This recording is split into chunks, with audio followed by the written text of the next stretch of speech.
everyone. Good morning. Welcome to our session, which is Achieving Sustainable Operations. First, I'll tell you that we have a change in the lineup. Unfortunately, James Hogg, the fourth name down, called in sick. His wife is sick, not him, so we won't see him today. And Mark Sengupta, the session chair, also called in sick. So that's not a picture of me up there. You would say, oh, wow, Mark did not age very well. No, I'm Paul Steinitz. I'm also with ARC Advisory Group. So anyway, welcome to the session. Slide. Oh, man. Got it.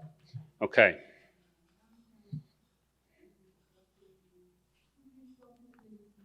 All right, a little quick piece of housekeeping. You should know to silence your phones. You don't have to turn them off because you may want to do something interactive, but do silence them and give us feedback at the end of the session and check your app for updates. And again, please silence your phones.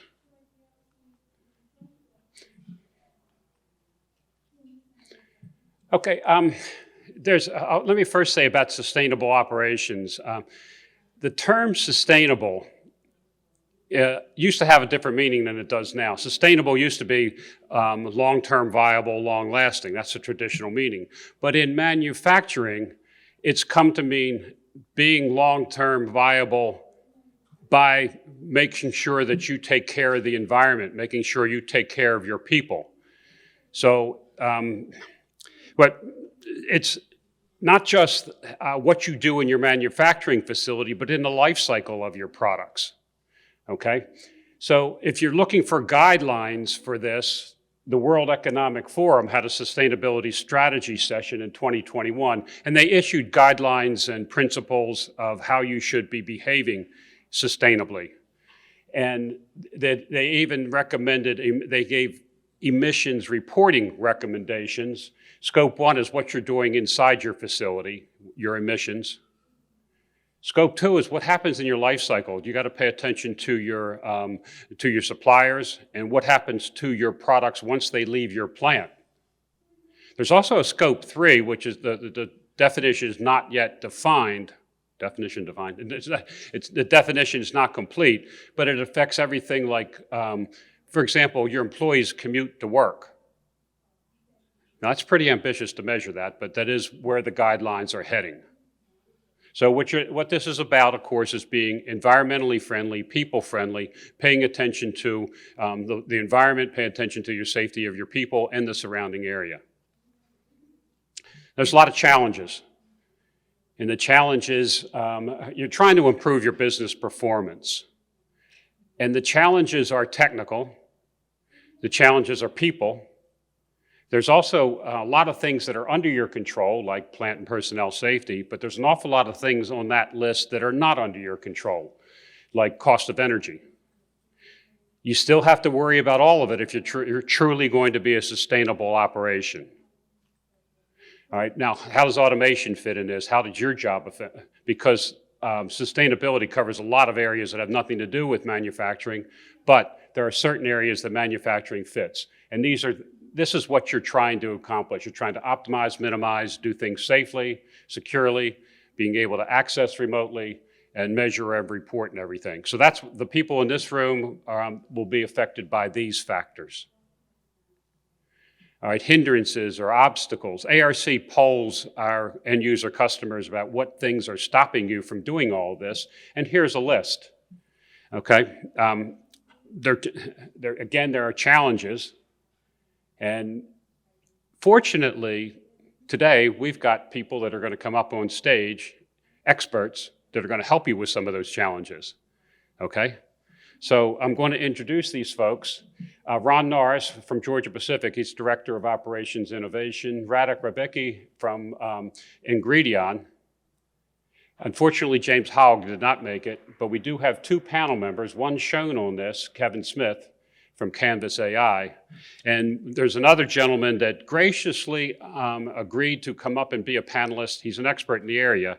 His name is Rajiv Saha. He's from Parabel. Okay, so we'll bring those folks up on stage and we'll appreciate your questions afterwards. Thank you for coming, and we appreciate everybody's time. I'm from Georgia Pacific. Just real quick, if you don't know who we are, a lot of the things that are in your house probably could come from us. About 60% of the U.S. has one of our products inside their house. We're most notably for our towel, tissue, and napkin products, but also we do building products. We're the #1 maker of plywood in the country, which made me a really popular person over the last couple of years with people, relatives even calling, hey, can you get me some plywood? And it's like, they don't give me a key to the company store, you know. I couldn't even get toilet paper when the toilet paper was out, and we manufacture it. But we have 150 manufacturing facilities, mostly in the U.S., approximately 30,000 employees, and we are located in Atlanta. So a couple of things that we were going to talk about is when you think about environment, social, and governance, I think one of the things that Mark had done and then Paul has taken over is chose some of the panelists because we were specializing in different areas of ESG, right? And I'm aware of environmental because we have a whole lot of mills, right? And so that's part of my job is to look at those and to see about effluents and making sure that we're getting better and better with that. Social is really where my part works because that's really where a lot of the operations happen and a lot of the dealings with our workforce. And so I'm going to talk pretty much in that S category instead of governance or environmental. But a few things about environmental, just from the paper industry. Since the 1950s, we have planted more trees than we've harvested, which is good. It's, you know, in a way, we're kind of lucky that we have a product that we use really the world's most sustainable resource, which is trees. And as long as we're planting at least what we harvest or more, then we can be sustainable from that area of it. We actually, when we harvest these trees, we actually use 100% of the product of those trees. In some situations, we even power our boilers, giant boilers that run the whole factory and the whole mill with bark. And so we'll talk a little bit about that in just a little bit. We also use a lot of water. I don't know, is anybody familiar with paper making? All right, we have a couple of experts in here. Paper making uses a lot of water, a whole lot of water. As a matter of fact, before the fibers become paper, right at that moment, there's probably 98%, 99% water in the mixture and 1% fiber, which is why most of the times you'll see a paper mill located along a river or someplace where there's access to plentiful water. But so we utilize all this water, but we actually only use about this much of it because we clean it and then we put it back to where we found it. All the time, much cleaner normally than when it came in. So we're in a pretty good industry when it comes to sustainability. There are things that we have to work on. Is this going to work? Well, I thought it would work. I don't think it's working. Sustainable, we have it. In the past, it's not really been one of our core objectives, sustainability, including everything that ESG includes. Paul mentioned the need for gasoline and diesel for employees driving back and forth to the facilities. And a lot of times the paper mill facilities are actually located in the boondocks. That's a southern term, boondocks. Because you need it to be where your raw materials were. And that's not going to be in the middle of a town. It's going to be out. It's going to be in the middle of the forest, right? So that would minimize trucking, but employees have to go back and forth. And so some of these mills have a lot of employees. You know, you could have 1,500, 2,000 employees in some of these mills. But we also have a lot of other facilities that are located closer to town, and they're a lot of the packaging facilities which use the paper that we create in the paper mills to make boxes to send things to your house. So transportation to and from the mill. We also have trucks bringing wood to us, and we have trucks taking the finished product that we've created out of the paper back to our customers. So these are things that we need to work on. I will say this, that since 2013, we've made some capital investments to close 8 of our fossil fuel boilers, and we replaced those with either natural gas or biomass. And what that did is that reduced the amount of energy that was derived from fossil fuels by 73%. So we're quite proud of that. So as I said, I play in the middle. I play generally in the S's here. And there's a couple of things that we have to really realize is that the assets are what the assets are. We were actually in this room yesterday, and somebody was asking about assets, and I said, it's almost like a classic rock radio station where it's the best of the 50s and 60s and 70s all day, right? All weekend long. So that's it is what it is, and these legacy assets dictate the raw materials that are used in our energy profile. So what do? We with these assets that are aging, and if they're not broken, we're not going to replace it because they're very, very expensive. We make a conscious effort to run every facility to its optimal performance, and that can be tricky sometimes. And one of the things that we're working on to help the process continue more unhindered is from artificial intelligence. So in the past, you've had process control, and that's been the same basically since the 70s. And it works, and it works great, but with AI, that we are able to now predict a little closer to if something's going to break. We're also able to predict if the paper going through the machine is going to break, and that saves us from shutting down, losing productivity, having to start back up, and wasting a whole lot of time and a whole lot of employee effort and a whole lot of money. So, when you think about sustainability, it's the company also has to be able to sustain the operations working.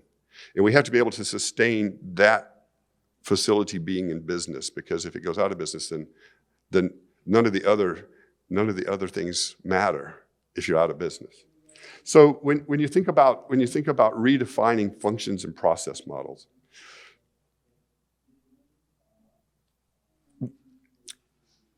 look at what the roles are in the facility. So this is one of the things that we did. It's like what has to be proximal to the facility? What roles and functions have to be there if something breaks? And then what roles can be away from the facility? So this would save what you were talking about earlier, and now we've all learned to work from home a lot better. So this is one of the things that we're going through right now. Who has to be proximal, at least close to the facility? And then who can be away? Now, when you say who can be away, in the past, we had to have 40% of our employees as what we called insurance. So they were insurance, basically there waiting on something to break so that we had enough staff to go fix it and get us back up again, right? So we've become a lot more reliably run. And when you talk about proximal, it's like who needs to be there? Who can work away from the facility? And so 3 years ago, I would say 5 years ago, we developed the first remote control operation for the paper mill as a trial out of the closet on the 18th floor at our headquarters. And we tested with it, and we found out that it works. We can actually control most of the controls from our closet for the paper mill. And this one was in South Alabama, and we were located in Atlanta. So so that said, okay, and this kind of goes along with something coming up in a little bit further down. But so we're able to run the process remotely. And sometimes in these giant paper mills, we have in one mill we have 3 operations control centers. And so if you could take that out of the loop and run it remotely, they don't have to be proximal to the facility. It's almost like, power generation from dams. There's a lot of dams. When we were going through this, we visited several of these. We visited several mines, and mines are also run the same way. You take your operations control center, and it's in one location, and you have 12 mines that are being operated by 6 people in the operations center here. It's the same way with the power generation from dams. In Europe, we saw one facility that ran 15 power generators, dams, facilities. So it's possible. But I will tell you, if anybody has got other facilities that need remote control operations, it's really hard from a change management standpoint, okay? Because your workforce is not going to believe it. And so they didn't believe it so hard that they just basically said, this is not going to work and we're not going to do it. So we tried a little bit better on our change management, and we said, okay, fine. We understand that if you want the control center to be here, and why you want it to be there is in case something happens so you can get there quickly, all right? So what we did is we moved it to the end of the property so they could still run and get to the facility if they needed to, but the facility was still remote, all right? And then later, we moved it a couple of miles down the road, and then we added another mill to it. So sometimes you have to take things in baby steps to make it work. Redefining operational processes. In 2015, I did a study, and Mike Carroll may have talked about this in the previous session because I missed the last part of it. But we did a study, and when you look at our personnel curve, from all of the roles that happen throughout all the facilities in our company, our personnel curve looked pretty much like a bell, except for 45% of those employees by 2023 would be 67 years old or older. So it's 45% of our workforce. And these people have been here for 20, 25, 30 years. Does anybody else have legacy employees like that? Their daddy worked for you and their mama worked for you, right? And so they've been here for 25 and 30 years. They know exactly what's going on with this paper mill. In their area, they are the subject matter experts. So when these people retire, if we don't find a way to capture this knowledge, then we have to replace this subject matter expert with somebody that's just out of school, or somebody that we've stolen from a competitor. There's just not that many competitors around. It's not that big of a business that you can go steal 45% of their employees. So that's not going to happen. So we figured for us to be sustainable here, we have to do something, and it was automation, adding more automation, to more areas within the mill. So, and also such that, and you guys may do this that have all these legacy employees, that the employee, the subject matter expert that used to be responsible for this section from here to there, knew every knob that was in there, knew every sound of everything that went on. And if there was a problem, they could tell just by touching it, oh, I can tell this pump's going to go out. Because 5 years ago, it went out when it felt just like this, right? So now we had one subject matter that was responsible from here to there. Now, because of the way that we've automated, we have one subject matter expert that's responsible from here down to the middle of the room, right? So it's not like we've taken away the jobs. It's those jobs were vacated, and we had to find a way to fix that. We had to find a way to continue manufacturing, and so this is what we did, and this is what's working. When you look at the technology, there are a lot of things that we looked at. What is going to be the best thing? And of course, when we started this in 2015, there was no playbook. No, there was no instruction manual as to the best way to go forth and do digital transformation. You know, when we started, we called it digital transformation too. I think a lot of people still do. But what we found is that as soon as you transform one thing, it upsets another. And so we had to go transform that. And then we had to go transform something else down now. So we just called it transformation. We just dropped the word digital, and it's just transformation, the whole thing, because you're going to have to do everything eventually. But we looked at a lot of the different ways that we could do transformation. And artificial intelligence looked like something that we needed to really go understand. And so we studied and we talked to experts. And we understood mostly, at least what it does. I don't know how to program it, but I understand what it does. Except for, and we talked about this yesterday, if anybody was here, except for traditional AI works on data correlation. This data correlates with this data, so that means there's probably a good probability that this could happen or this could happen. And that's great. That's great, we need that. But what we wanted to add was the knowledge of those people that are leaving.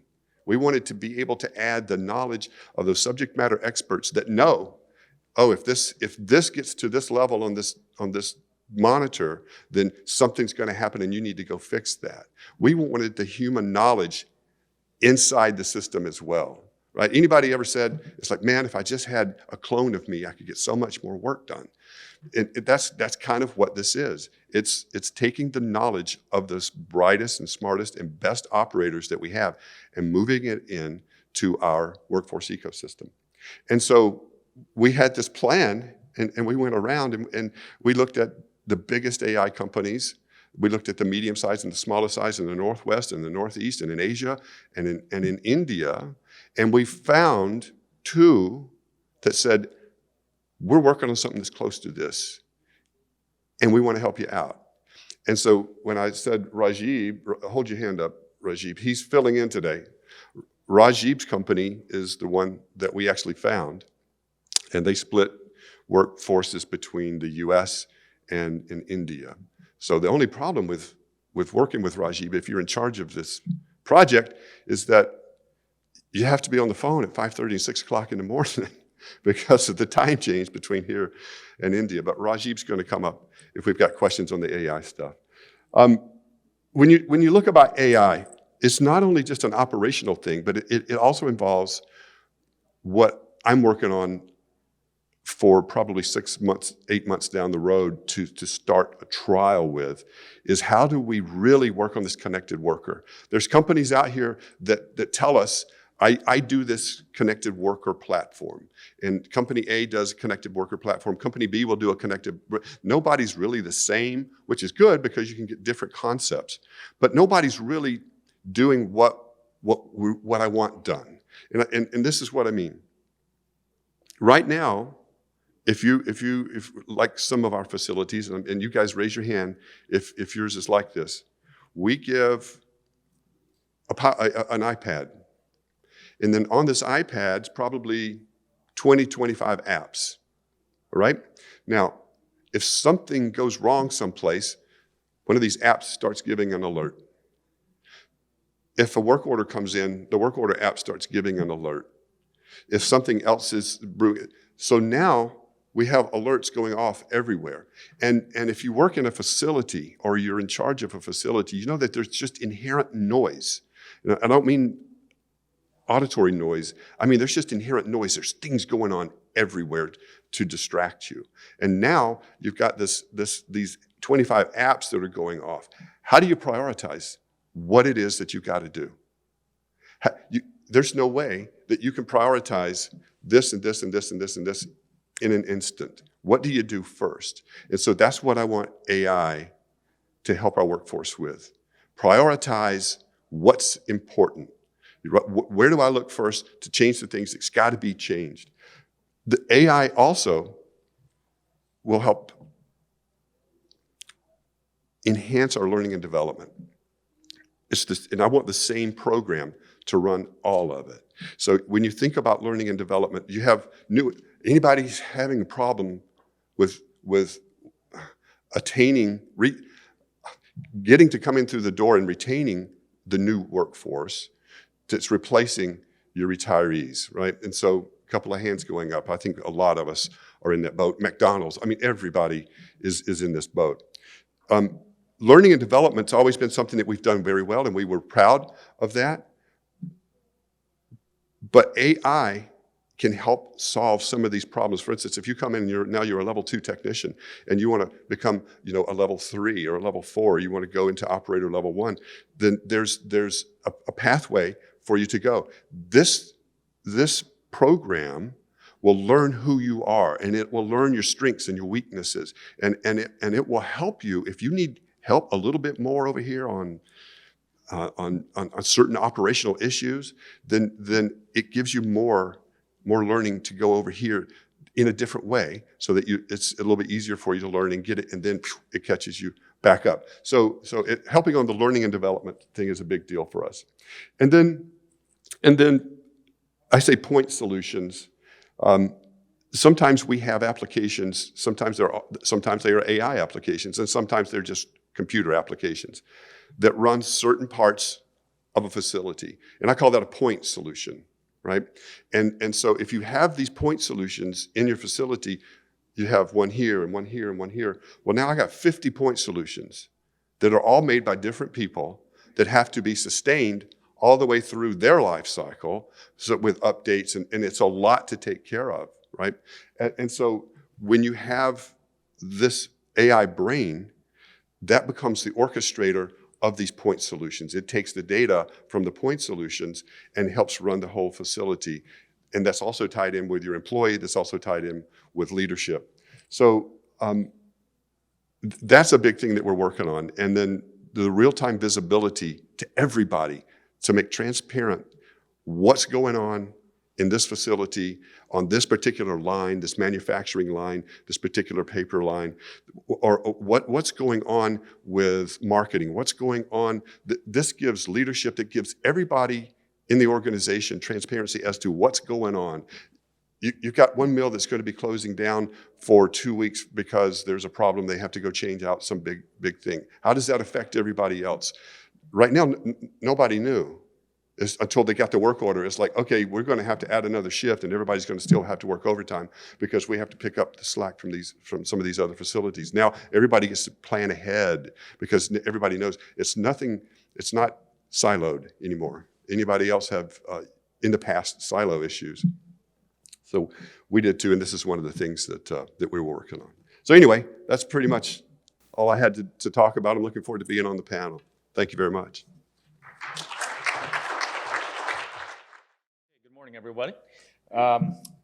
So my role at Ingredion is I'm on the corporate global engineering team, and I do a lot of data engineering and data-related things related to our manufacturing facilities. So just a note about Ingredion, you probably haven't heard of us. We are a business-to-business food ingredients company, similar to an ADM or a Cargill, except smaller. We have about 50 some odd plants globally, about 12,000 employees, and primarily we're a corn wet milling business. That's kind of our legacy business, and our business strategy is really to focus on specialty starches and specialty food ingredients. So we're building facilities such as pea protein facilities, fruit extracts, specialized texturizers and modifiers. We also do have an industrial starch business. So Georgia Pacific is one of our big clients. We send a lot of cornstarch to you guys for your paper making. Yeah, great relationship. And one thing that I really appreciate as an Ingredion employee is Ingredion has been publishing their sustainability annual reports since 2011. So for over 10 years. The 2021 report is the latest that has been published, and our CEO and the executive team have they have very aggressive sustainability goals that they put to the street, as they call it. So from a manufacturing perspective, sustainability, water intensity, CO2 reduction, waste are all key goals, like in our performance goals, which is a really great thing. And we're on a good track. Excuse me, we're not there, yet. They're very aggressive targets, especially around water intensity. So we have plants in places like Mexico, which are very water constrained. We literally like truck in water to some of our plants. And corn wet milling, similar to pulp and paper, very energy intensive. It's a wet process. So we take corn, we steep it like we steep tea and separate it to get the cornstarch. And then we have to evaporate all this water. So after corn, energy is our second biggest cost. So what I'm going to talk about today is kind of go into some details about what Ron mentioned about applying AI in operations. My talk is about what we did in a London, Canada facility about having a machine learning model predict the set points of a series of cogeneration boilers. And this is kind of the summary slide, and I'll go into this, but in London, we have 3 5-megawatt cogen sets, so natural gas-fired turbines with boilers to generate steam. And in 2016, they were retrofitted or replaced with new turbine sets, and that allowed excess power generating capacity. So the question came up, hey, we used to run these things flat out all the time, 24/7. Now we have some excess capacity. What's the best way to operate these things? All the same time, or maybe there's a better way. And also at that time, our CEO, or the president of North America, Jim Zally at the time, he said, hey, big data is kind of approaching us. We should wrap our head around it. Go do an experiment. And I'm based in London, so we did it on this. And to make a long story short, it was a very successful experiment. Kind of in looking back at hindsight, we had a project that we could measure the savings, so natural gas. We ended up working with Canvas out of Toronto. So we had kind of a specialist that could help us with the machine learning models. And we went through several phases where we're saving 3% of our natural gas costs by dynamically controlling the boilers. It's basically a load balancing problem. So it predicts which boiler should be making how much steam, because the system is connected to a bunch of energy recovery systems and all these ancillary systems. So basically, cogen is an engine with natural gas, which spins a shaft to generate electricity. So we do that. And then the hot exhaust gases go into the boilers. There's not enough exhaust gases to make all the plant steam that to meet the load. So we have things called duct burners, basically big barbecue lighters that we just fire into the boilers to meet the demand. So our initial question was, can we optimize the turbines and the steam? With working with Canvas, we did some back testing, and we found that 85% of the cost savings is in the boilers and the steam system. This was also kind of good because we couldn't pipe into the turbine controls anyway. A turbine, like power, generator reacts much more quickly than a boiler system does. So we couldn't have done it even if the opportunity was there. We just didn't have the controls ready. So we focused on the steam. We did write a white paper about this with Canvas. So, if for those interested, we can get that to you. But there's basically 3 steps. So number 1 is you gotta get your organization ready, right? So you gotta get the people on board to try to make a change. Change management is probably 70% of the work. And preparing, our data systems and getting data. Number 2 is actually, training the model, applying AI. So Canvas was a huge help with that. And then number 3 is piping those predictions into the control system so that this could run in automatic mode. what makes a good AI kind of use case? I hear this a lot. It's like, how do you measure, the ROI of an AI project? And the answer is like, you need something good to measure. So measuring time is a very hard one. It's difficult to justify that. But measuring natural gas in a boiler, fairly straightforward. We can calculate it very accurately using math that everybody kind of can understand. The other thing is, is there data and instruments around this kind of problem? In a code generation system, there's lots of instruments, there's lots of data. We have lots of historical data. And I'll go through the architecture of how we do that. We also, safety is always the top priority. So when we're predicting, how do you actually make a prediction? You're not gonna send a signal to a gas valve, make it open more or less.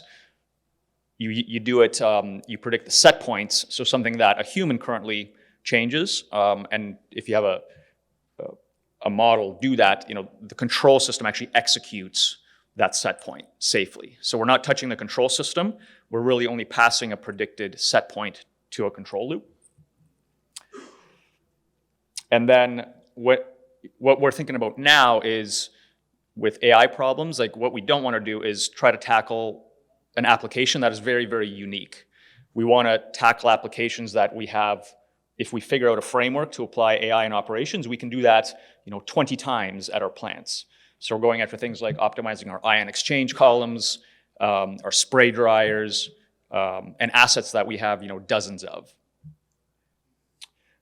And with respect to this use case, it's really a load balancing framework. So the next thing we're using this for is things like RO water units, which kind of run in parallel. So it's load balancing can be applied to many problems. With respect to the team, it's really kind of three categories. The most important is the operations team, getting the plant on board. And in Canada, the operators that operate turbines and boilers are regulated. So there's a chief engineer, as it's called. So getting his buy-in was critical because we are kind of working in the powerhouse. We can't just play around in there. He was on board from day one, and his operations team as well. And then the kind of the digital team, so people working with like the data engineering and the systems.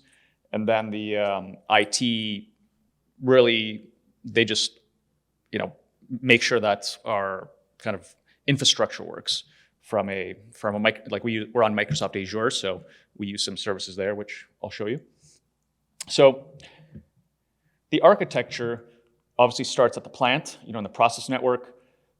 So all of our plant sensor data goes to AspenTech IP21 process historian, similar to OSI Pi, and our company has standardized on that. So that's kind of in the business network. We have lots of historical data in Aspen.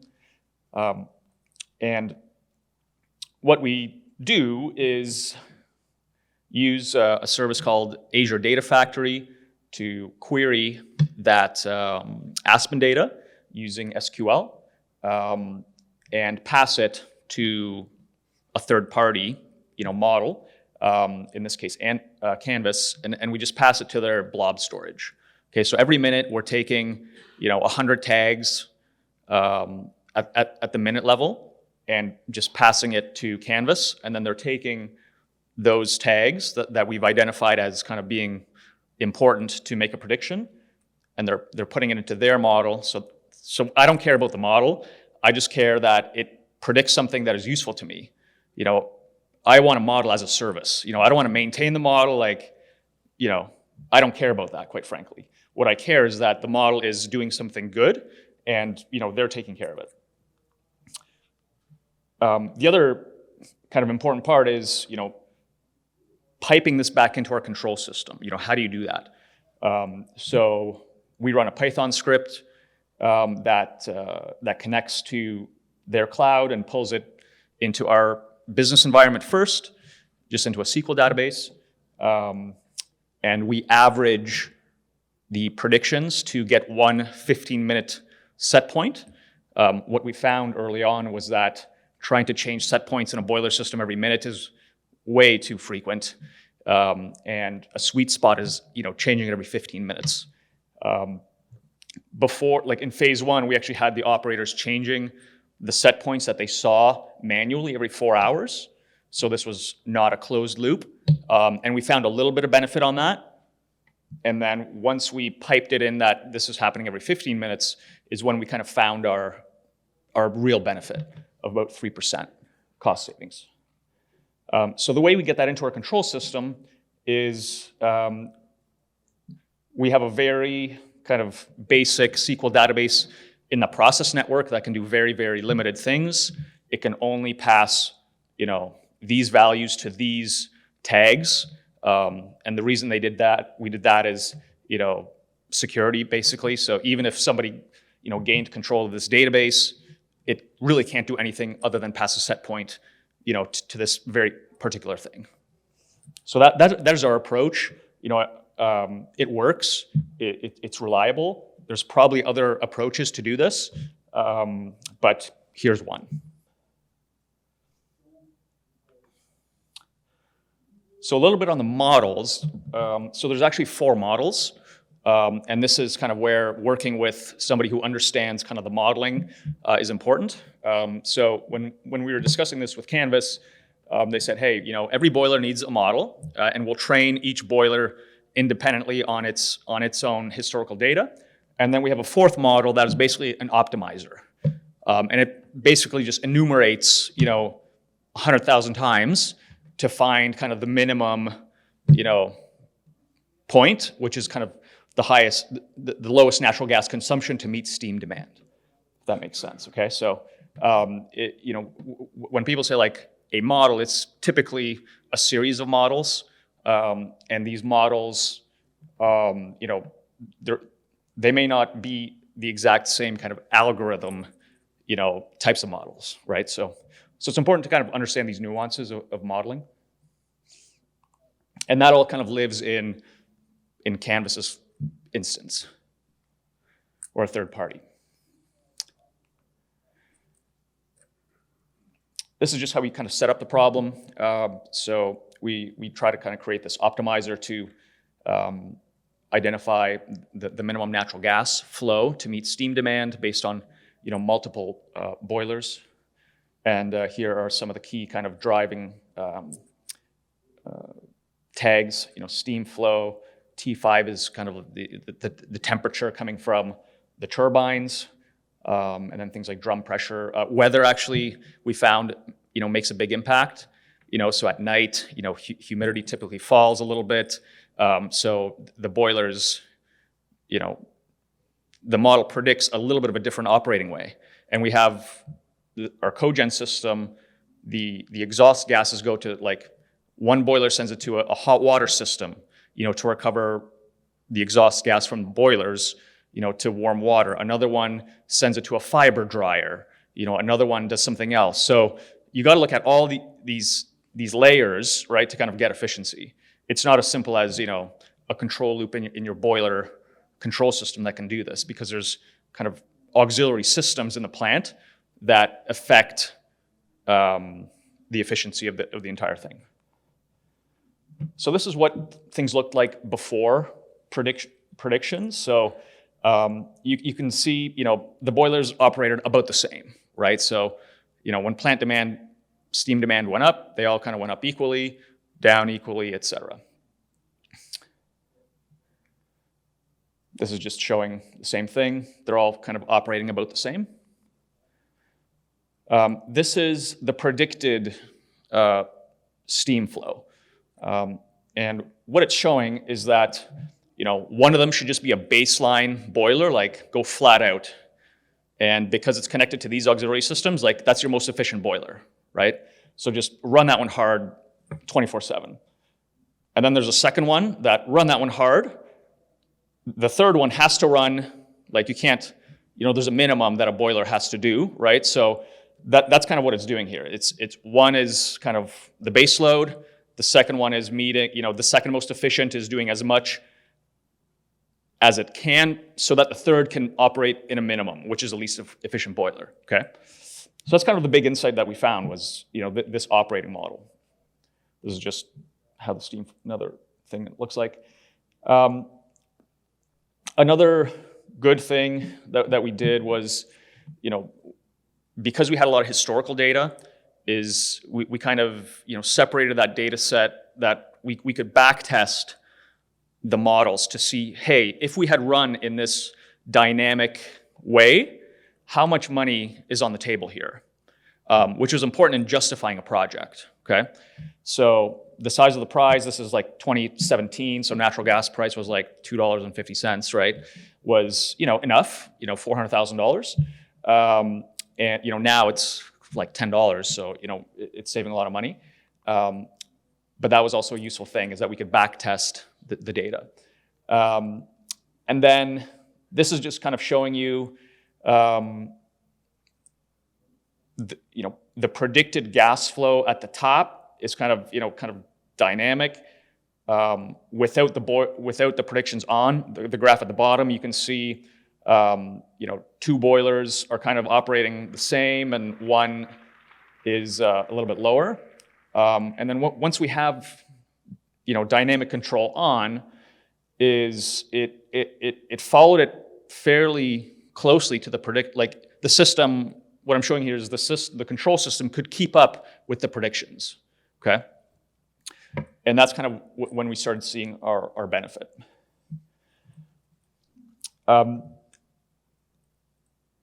This is a few kind of classes of operating mode. This light blue one was, before any predictions. So it has the highest cost of steam.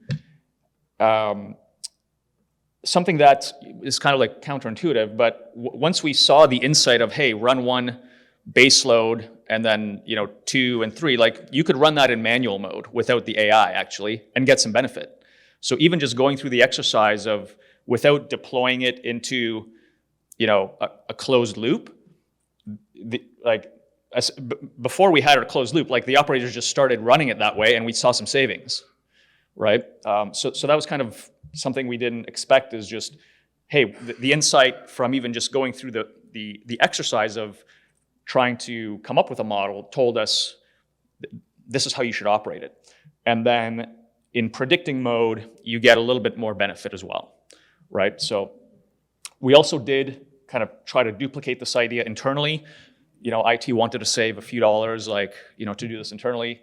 What we found is we spent a lot of time on it, but there's really not that much, diminishing returns here, right? And this is something, I would recommend is, once you find something that works, move on to the next problem. There's so many low-hanging fruits at a plant, right?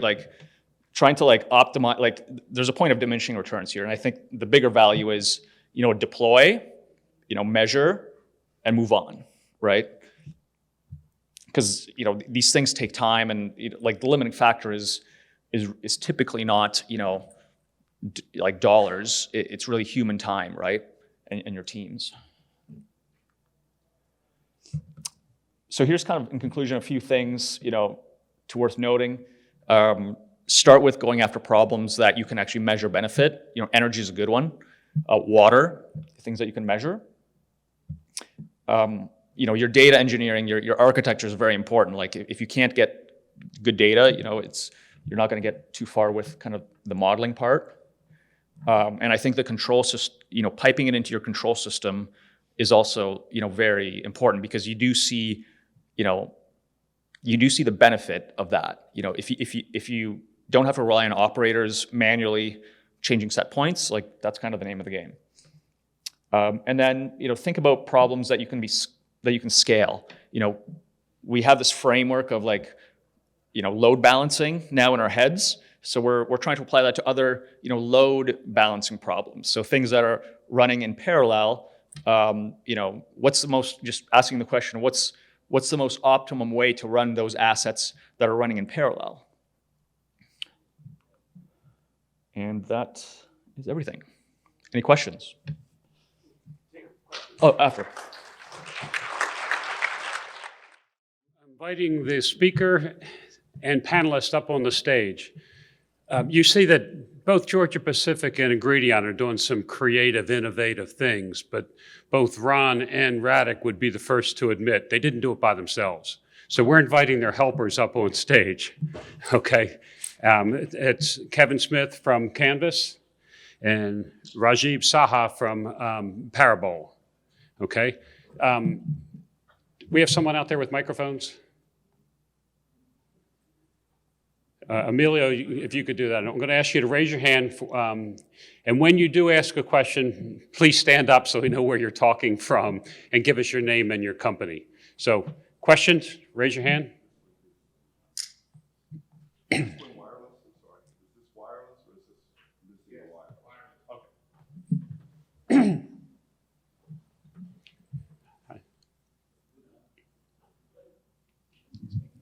Hello, Susan Messick at Savannah River Nuclear Solutions. And I was just curious to Ron, how did you actually get your operator knowledge transfer into your AI system? Like you're talking about, he knew if the pump sounded like this, what they need to do is about to fail. How did you transfer that into your system? It's magic. That was the hardest thing. That was the hardest thing. What was your first name again? Susan. Susan. Susan, that was the hardest thing. And in the vision that we had, that was why everybody said, there's maybe some people doing this, but most everybody that we talked to said, you guys are nuts. This is not how AI works. But getting that information, first of all, you got to know the right questions to ask, right? And then getting it in. Right now, we haven't taught the machine to listen. So we have to, if we do interviews, then that has to get transcribed into English. And then the machine can read it. And then it creates a knowledge graph. Now, Rajiv is actually the one that built that. So I know there's magic sauce in there someplace, but can you give them a little bit of detail about how you take the knowledge from the person and put it in there such that the machine can use that to go look at the data that it needs? Right. Nothing is magic, right? So it's all real. The one thing that, first, let me just give a 30-second introduction of our company that will help me to just answer and get you the context. So we are an out-and-out technology platform company. So we are in the business for more than 7 years. And what we did is we built a platform which is basically taking all these different type of cognitive input from subject matter expert, maybe in different type of unstructured data, structured data. Example of the unstructured data could be the documents. Example of the structured data could be like enterprise data, enterprise metadata. Give it to that machine, and then machine autonomously learn and creates a causal relationship model. Just getting a little deeper into the technology. And this is Ron earlier mentioned that. So we are not solely relying on the correlation-based model. Like A correlates to B, it's great. It's a good foundational step. But taking it to the next level, we need to know why A is moving B. So our platform takes the different type of knowledge input that I just mentioned, and then based on that, it creates a multi-dimensional causal network. So then that network aids all this orchestration of the downstream analytics activity. It kind of understands the cause and effect of what would cause this. If this is then what's the effect of that? Hopefully that answered, or at least part of it. Other hands?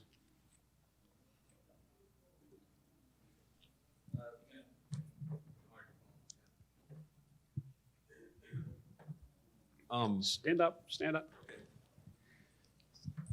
Well, I have 3 questions actually, so maybe I'll just ask all 3. 1, when did you start at Georgia Pacific? 2 is, where have you taken like a fully automated approach versus the digital assistant approach? I hope that's meaningful if I say digital assistant, like Iron Man as a digital assistant maybe. And then what you were describing sounds great. Is there a way that we as outsiders could experience your system somehow. Okay, your company? I work for, I'm a operational excellence manager for Evonik. It's a chemical manufacturer. Do you make paper? No. Okay. Do you make wood products? No, but it's all different. Just chemical. Okay. It's all different. No, we don't make paper. Okay. I'm in their healthcare business line, so actually pharma CMO. I think we have a long way to go, but it's hard to help. It's hard for people to see what's possible. Sounds like you've had some success. Let me tell you. So, what we actually, when you said your first question there, we actually kind of internally call this a digital business companion, right? Because we wanted to create something that our workforce could have that it's unlike a dashboard, because dashboards, a lot of time, some dashboards, you guys are good at it. You guys are great at it. And so are you. But some of the dashboards that you look at, when you go into some of these control centers and stuff, it's like, oh my gosh, what is all of this, right? And it's like, well, yeah, so we have to look at this, and then we go look at this other thing, and we look at this other thing, and then we figure out what these things mean. And that's not what we wanted. We wanted something to figure that out for us and then give us recommendations as to what to do. So if we have a question, it's like, what happens if a customer wants to change the number of days that they can send us an order instead of 5 days to 4 days? Well, what does that do to the supply chain? And this would tell, well, here's probably what it would do, number one, and number two or three. So it gives us optionality to ask questions and then give us an answer. To set it for fully automatic, we did do that in order management, in the supply chain part, just as a pilot, all right? We saw a 10-fold increase in the number of touchless orders that go through the system from the customer to the ERP. So that was a good step. What we're doing now is teaching it how to make paper. And so from a manufacturing standpoint, that's pretty doggone difficult, because there's a lot of moving parts in there, and there's a lot of chemistry, there's a lot of everything in there that can affect the base sheet that's coming off of the machine, right? The quality of the base sheet's got to be within this amount, because face it, everybody likes their toilet paper to feel like their toilet paper. You don't want it to feel like sandpaper, you know? You don't want it to feel like other things. You get used to it. And that's the way you want it. So the machine's got to keep it that way. And so we're teaching it right now. I haven't done it yet, but that's what we're working on right now. Now, what you guys have done is an important step on. I mean, you've already figured that out. I don't need to go figure that out. You know, I could just add yours to it. And kind of building on the comment, give you an example from the chemical industry. And I won't name names because I don't have permission to, but needless to say, large company, about 13 sites in the U.S., another 13 in Europe, and all large chemical complexes. You know, so you're talking several hundred operators at each place. They've gone down a similar road in terms of capturing the experiential knowledge. They actually have a group called knowledge harvesting, the idea of capturing experiential knowledge. One of the things they've learned, because right now they're doing it all on paper-based, with the idea that it connects in. So they're creating the metadata that will allow them to tag into their various digital solutions. One of their big learnings early on was, naturally when we first started engaging SMEs, they're getting flooded with information. It was just all this different, trying to mine that experiential knowledge from an expert was just all of a sudden became too much. So they started selling on this concept of critical knowledge areas. So what do I really need to know from this person? What's not something I can get from just a book or, you know, from my basic training materials? What's truly, you know, expert-based experiential knowledge? And so as they're building the database, they're building that independently. So I'm very interested in what you all are doing. So they'd be able to connect into AI platforms or descriptive analytics platforms. So now they have a trigger that then connects back to the database to build. So they're different approach to them. Very interested in what you all are doing. But it's looking at the different tools to bring that experiential knowledge into real time, providing guidance around it. You know, it's like a system like Canvas where it can look at the process data and say, here's how it's going to act. I can give you whether I'm predicting a failure or predicting process conditions, in providing guidance around that, then linking that to experiential knowledge. Okay, if you encounter this, here's what you go look at. Here's what you think about. Here's how you start making decisions.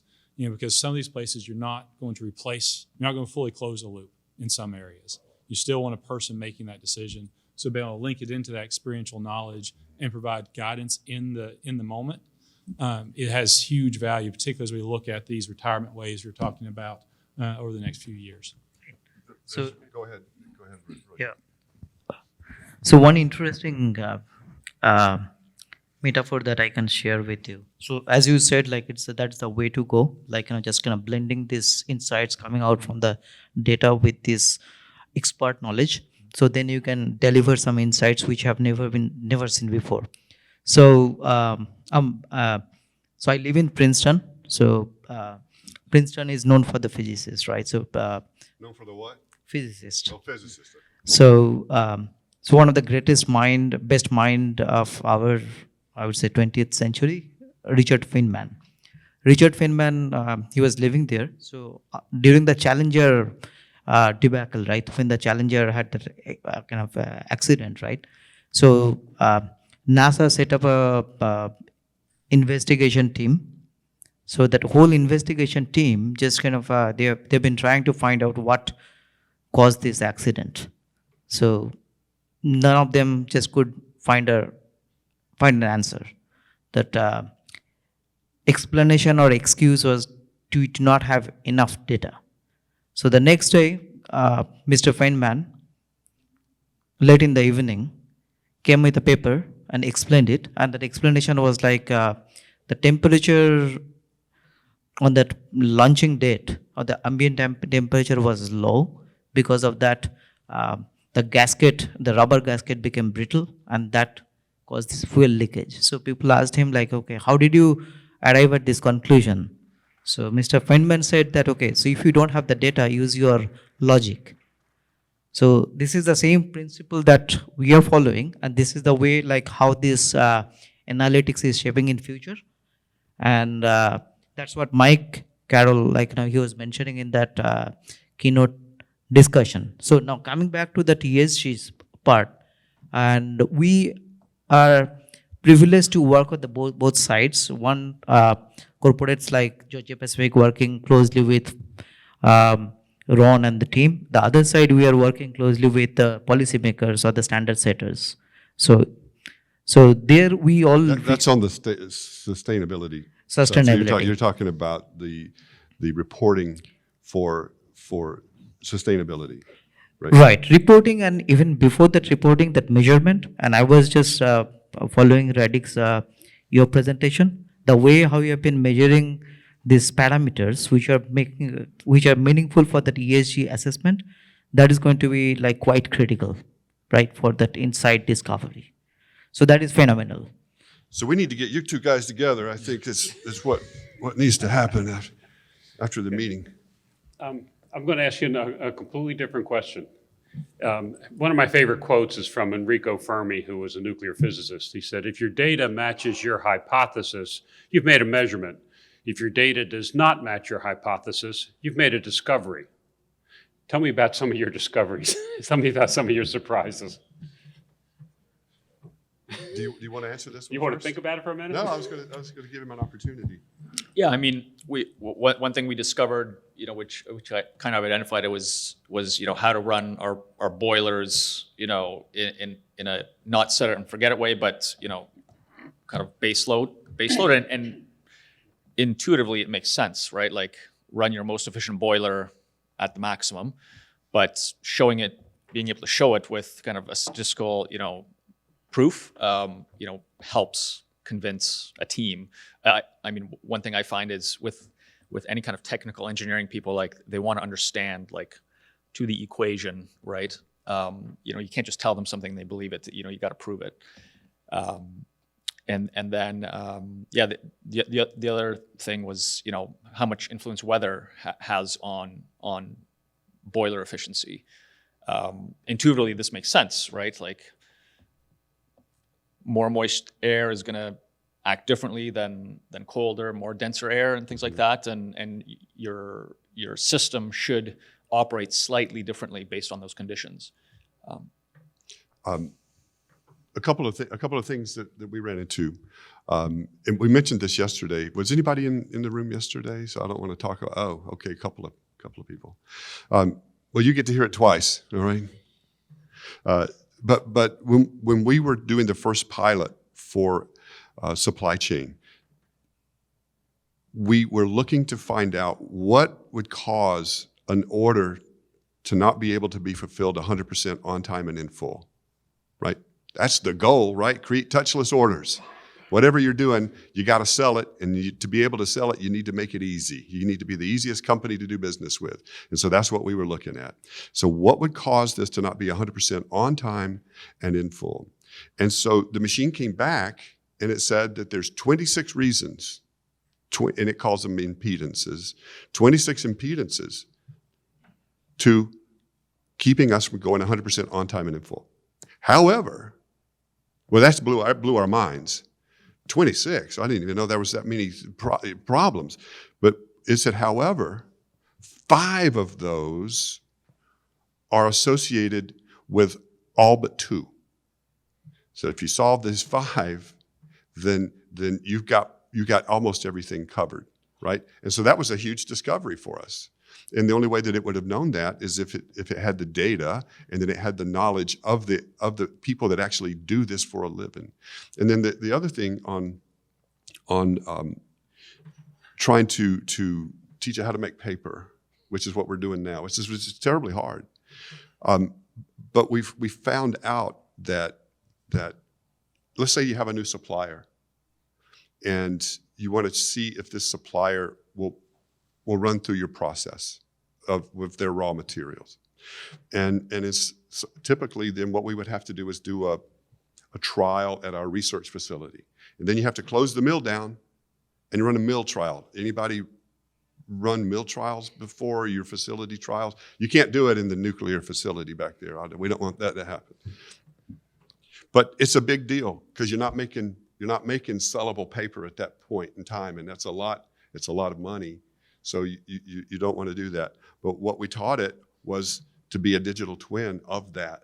And so it brings the measurements in of the fibers and whatever, or the chemicals in your case, and says, okay, this could probably work in 5 of the 22 mills that are making tissue, right?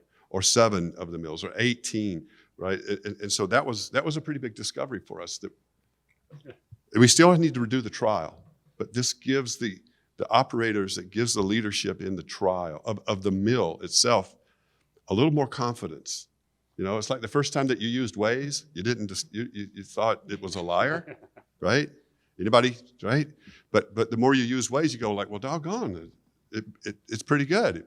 It beats me every time. Yeah, the point of Enrico Fermi's quote was, embrace the discoveries. And you guys learned a lot. That's great. Yeah. So starts with a denial, then discovery, then surprise. I want to build on Radek's point and Ron's as well for a second. One of the things that we find, a lot of people are approaching AI from a perspective of kind of the pot of gold at the end of the rainbow of how do I get everything to be predictive? How do I move to condition-based maintenance? All the things that the AI promises. And the problems that they're running into is they're starting, in my opinion, too big. They're creating huge organizational problems associated with it. And beyond that, they're creating big data problems. Because now because I've expanded the problem with this idea of AI can do all these great things, which it can. AI loves data. But you've now created an organizational problem for yourselves. And something that Radek made a comment in his presentation is it doesn't always have to be the full solution. It doesn't always have to be predictive to start with. A chief digital officer friend of mine said, you know what, if AI can get my engineers 50% of the way, if they can get them 50% so that now they can focus on what I want my engineers to do, not going collecting data, not sorting through everything, but if I can get them focused on the real problem, to me, that's a huge win. The insights I get from that. And I started my career as a unit engineer making non-woven, so I actually made the material that goes into all those surgical face masks, which is printing money. when those things are running. That is, your raw material costs that go into surgical masks are nothing. And you're selling a medical grade product, so you're printing money. And one of the kind of stories as a unit engineer that always stuck with me is we spent 3 months troubleshooting a problem after we did a big retrofit of the unit. And eventually went back to square one and started going, what are all the things we know? And had an operator in the back said, well, we always have this particular issue. It's a tensile strength issue, at this time of the year. So this is North Carolina in the summer. And at one point, got all interested. Well, okay, that's interesting. Well, why? And we eventually got back to its humidity in the air, which changed the heat capacity of the air, which changed the quench rate of the polymer, which changed tensile strength. Kind of the long story short. But the point behind all this, and this is where AI comes in, it takes an unbiased look at the data. As experienced engineers, we were all discounting that because that had never been a problem for us in the past.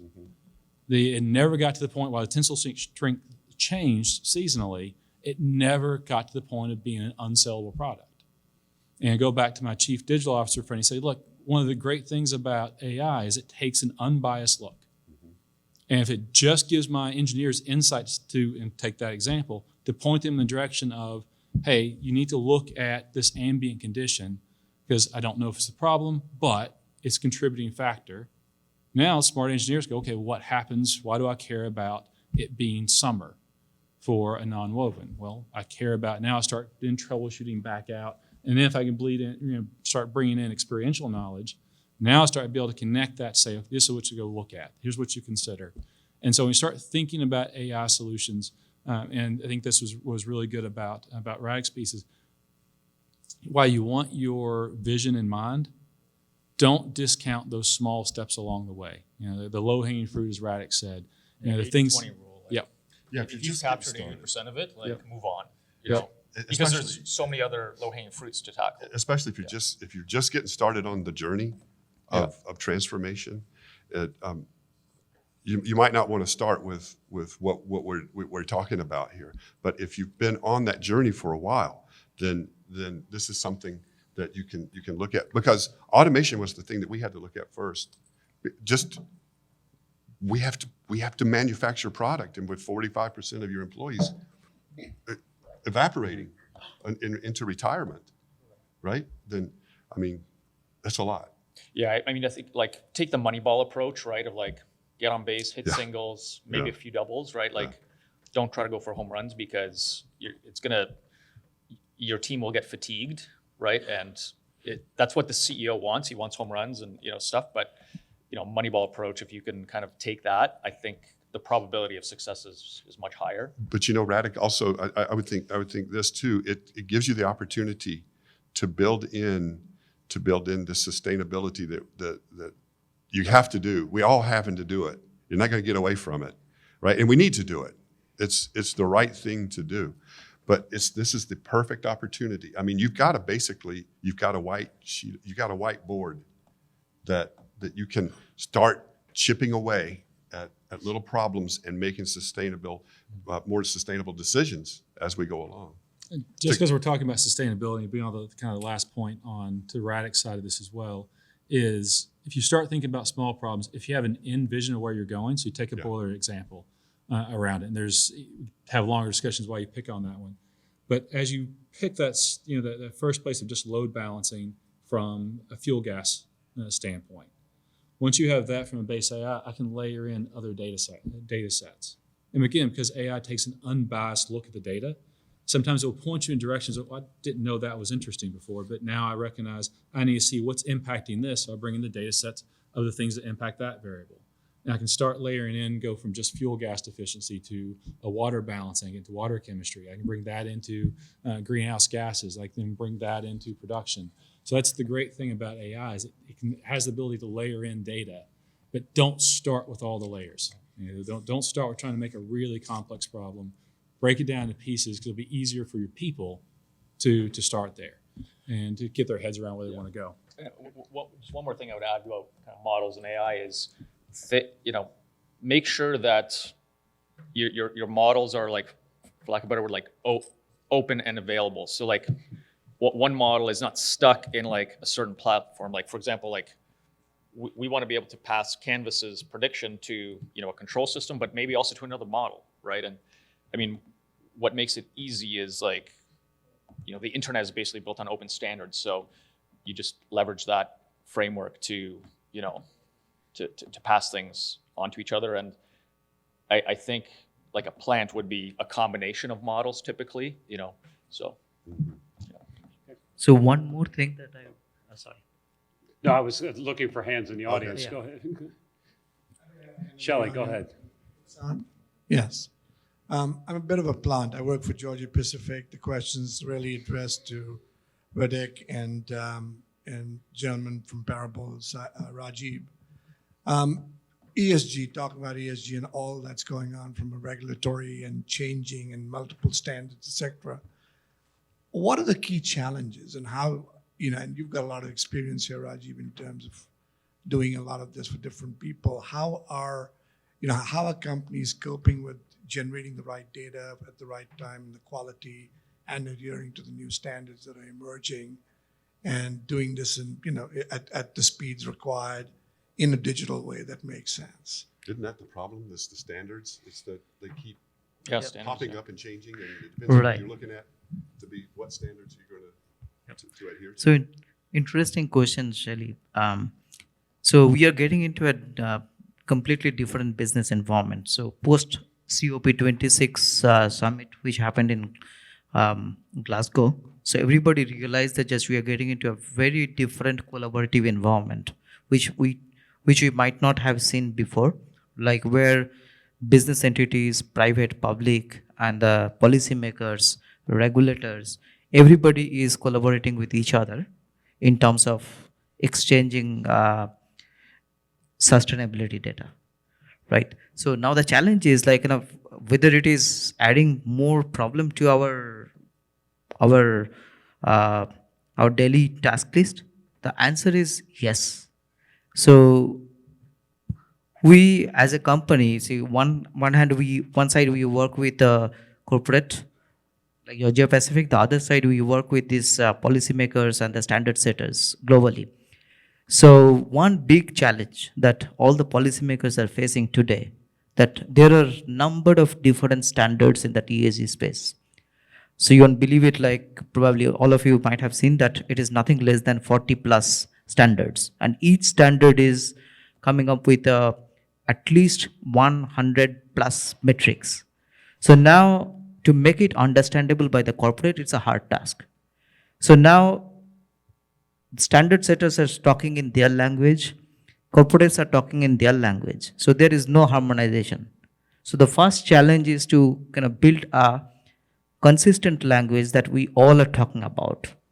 That's number one. And number two, from the corporate side, another transformation which is taking place in terms of that workforce. So earlier, most of the times that data which the systems have been producing were produced for human consumption. So now we are moving from human workforce to a hybrid workforce, where man and machine both are going to take part in the decision making. So whatever the data that we are producing need to be equally consumable by the man and machine. So what we need, from the policymaker standpoint, they realize and they come to a consensus that we need a common language, which is a digital taxonomy. So if we have the digital taxonomy, which represents all the different standards from the different jurisdiction, and if we can enable corporates to connect to these taxonomies with their internal taxonomies, then probably we can share the same data seamlessly across that ecosystem. Other questions from the audience? Follow up. Yeah, I'm actually going back to the last conversation. I agree with you in that this big change happens in small steps. At Ingredion, you gave a nice example, but I'm curious how much bigger the initiative is than what you described. Are you running 10 at a time? Have you done just the one? Have you found a way to kind of scale this up and kind of like experiment, build the infrastructure, that kind of a thing? Yeah, I mean, it's a good question. So, I mean, today in 2022, we have a big like our CEO has said, we must deliver $100 million of value from digital transformation projects. So, that's a public kind of facing statement. So we have this started back in like 2017, which was like, one guy doing this, but now we have a kind of a digital organization, our CIO is our chief digital officer, and like there's now this whole org structure behind it, and additional, finance, marketing. We have this kind of digital leadership kind of council, and we present opportunities. Manufacturing is probably the biggest kind of chunk of that, probably, $60 million of that $100 million target. And it's kind of iterating through, these kind of classes of problems: reliability, energy management, yield. Basically we start with where are the biggest costs and look for opportunities there. So, corn is our biggest cost, so yield is a big thing. Energy is our second biggest cost, so, energy management is a big thing. Maintenance is typically like one of the big items at a plant, so, reliability. So, Radhika, I got a question for you. Yeah. So one of the questions that I get a lot, and I don't know if you've heard it, but it's similar to what you just asked, is, so we've been doing this for a while. We were 2015, you're 2017, so we've been going at it for a while. But if they're just starting, if you're just starting and you want to get something done, let's say that you're the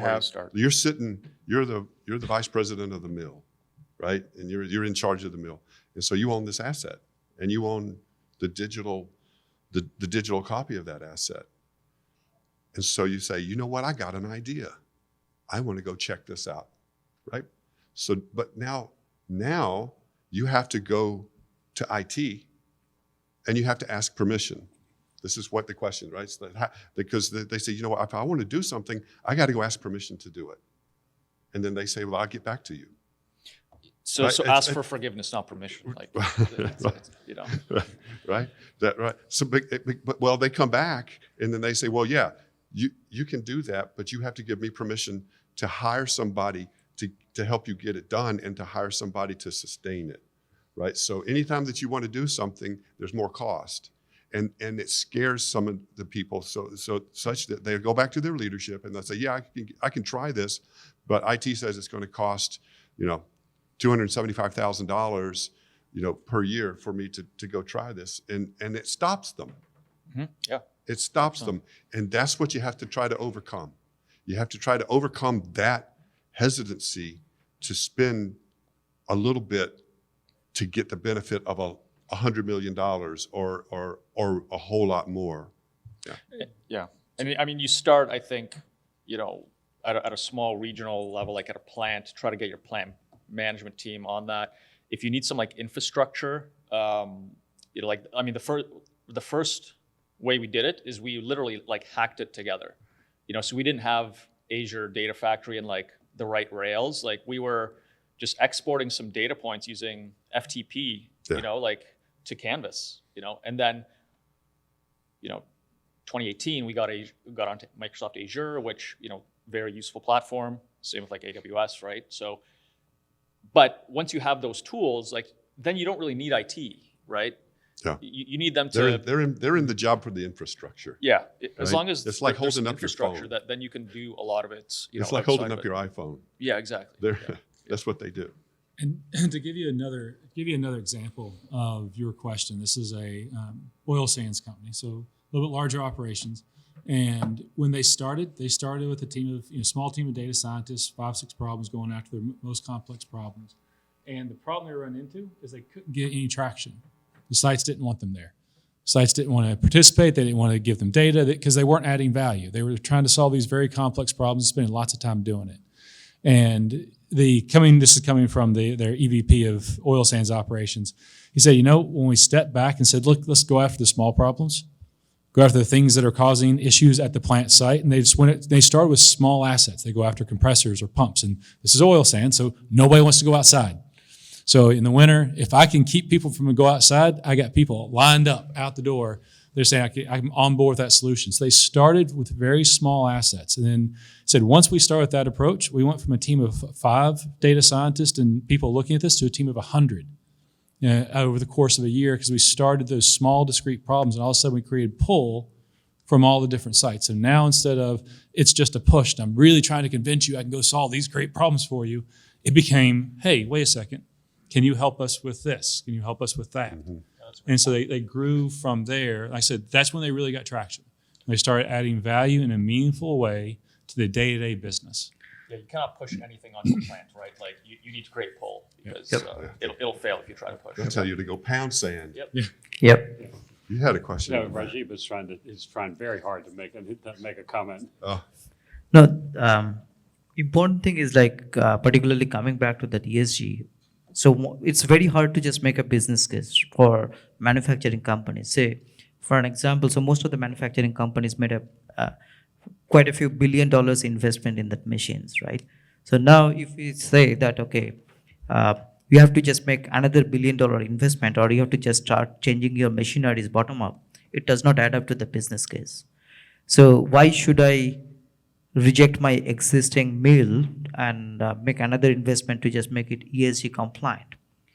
But interesting thing that can happen, like it means if we become more creative to take the parts of that machine, change it. For an example, Radik, like what you have been showing, like the measurement. So earlier your measurement was through a different sensors, say analog sensors. You change it to that digital sensor, like which will give you a better efficiency, and maybe it will help you to increase that ESG efficiency as well. So in that way, so you don't have to make an investment of multiple $1 billion for changing that whole assembly line or the mill.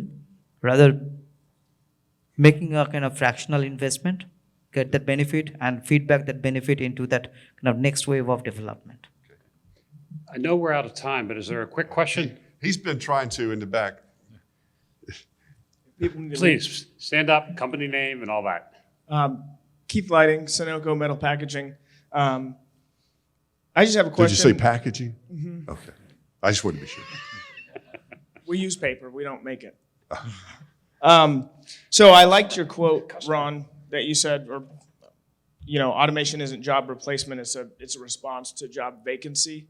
I've always thought of it as you're replacing an unskilled job with a skilled job because you have to have someone to maintain it. But I like that. I'm gonna steal it if you don't mind. But going along with that, I'm just, as far as the AI goes, what do you have to do to maintain it? How often do you have to maintain it? I know there's some things like kind of what you were talking about yesterday, where it asks if is this correct? Did I make the right decision? And you can say Yeah, yes or no, it continuously learns itself. Once you teach it, it has a continuous learning loop where from feedback and it checks itself to make sure that was it this really the right decision? After it's made the decision, it'll go through almost like a digital twin of itself to check itself. But to your question of how often do we have to sustain it is although it's ours, right? And I'm not really trying to sell it or anything. I just want everybody to be aware that this is able to be done. It's a software license, and so we pay Rajiv just like you get paid to maintain it, to continue with updates, to make it better. Because if we can do this now, imagine 7 years from now, 5 years from now, it's really going to be. Yeah, I don't want really to maintain cool. models. Like I just want to pay him 20 cents to save a dollar. We got basically. enough to do. Yeah. So are you making Are you making monthly payments, annual payments? Are they almost on retainer basically for you guys? It's just, for us, it's an annual subscription, Yeah. basically. Yeah. And then I had another question, just on your boilers. When you were training them with models, I saw that you put them each on their own model. Are you training them with multiple models at the same time to try to figure out which model you actually want to go with, kind of thing? Yeah. So this is probably Canvas's kind of a platform, right? Is they run? So we send them historical data at a very kind of narrow resolution, and they run it systematically through dozens of algorithms, and then it ranks what is the most accurate or best predictor, and then we put the best one into deployment. So in this case, I think it's a neural network that is the most accurate. So one of these black boxes, right? So again, we don't care to know like what's happening in that model as long as it's giving benefit. We did go through an exercise of, okay, like, so what is happening? So then we just went to the second best model, which was like a general linear model, GLM, which actually does give you the weightings of the coefficients. So you can kind of use, maybe the next best model as your kind of light box, right, to see what's happening, but then use your black box model in production because you want the best prediction, right? So you can kind of, you can use combination models. Yep. Okay. Thank you for staying late. And I'd like to thank the folks on stage for sharing their knowledge. That's what this conference is all about.